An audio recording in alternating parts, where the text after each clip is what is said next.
छपरी आहेत तुझे मित्र, काय त्यांच्या बरोबर फिरत असतो? खरंच छपरी आहेत. आमच्या एका मित्राची वाईफ आम्हाला बोलली होती, आमचा ग्रुप आहे मित्रांचा, शाळेतल्या मित्रांचा, त्यातल्या एका मित्राची वाईफ अशी म्हटली होती की तुझे मित्र छपरी आहेत, त्यांच्यामुळे तू वाया जाशील. वय वर्ष 35शीतले हवे. एक जण इंजिनियर आहे, एक जण स्वतःचा बिझनेस रन करतो, मी स्वतः गव्हर्नमेंट जॉबला आहे. तरी सुद्धा त्याची वाईफ आम्हाला काय बोलली? छपरी. आम्ही काही नाही बोललो, त्याच्याजवळ बोलली होती. तो सॉरी बोलला, आम्हाला सगळं झालं. काही वर्ष ते बाहेरगावी राहत आहेत. का? त्याचं कारण आहे की त्यांना स्वप्न बघितली त्यांनी खूप मोठं होण्याची. तिचंही स्वप्न होतं बाहेर देशात जाऊन राहायचं खूप मोठं, आणि त्यात चुकीचं काहीच नाहीये. दोघंही बाहेर गेले, बाहेर राहत आहेत. तर त्याचे वडील इथे असताना एक दिवस इमर्जन्सी आली आणि आमच्या मित्राला फोन केला आणि की अरे तुझ्या बाबांचं असं इमर्जन्सी आहे, काय करायचं वगैरे वगैरे. तर मग त्याची वाईफ पण घाबरली. ती म्हटली अरे काय झालं बाबांना, काय झालं? मग ते त्यांना समजलं की असं मायनर अटॅक वगैरे आलेला, इमर्जन्सी आलेली वगैरे वगैरे. तर त्याची वाईफ बोलली अरे मग काय झालं, आता काय करायचं, आपण कोणाला फोन करू, मी कोणाला फोन करू? तर मग आमचा मित्र तिला बोलला काळजी करू नको, माझे छपरी मित्र आहेत माझ्या बापासोबत.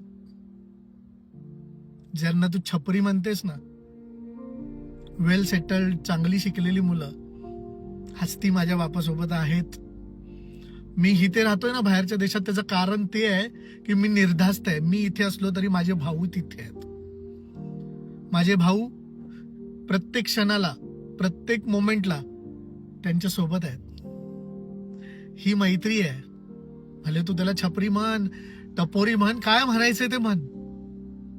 आज 30-35 वर्ष झाले आम्ही एकमेकांचा हात कधी सोडला नाही.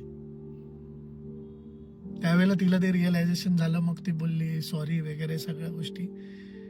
पण एक गोष्ट सांगू का, तुम्हा महिलांना, मुलींना खास करून हात जोडून सांगतो, एक पुरुष म्हणून सांगतो, एक मुलगा म्हणून सांगतो, आम्ही आहे ना वयाच्या प्रत्येक टप्प्यामध्ये खूप काही भोगत असतो जे आम्हाला बोलता येत नाही.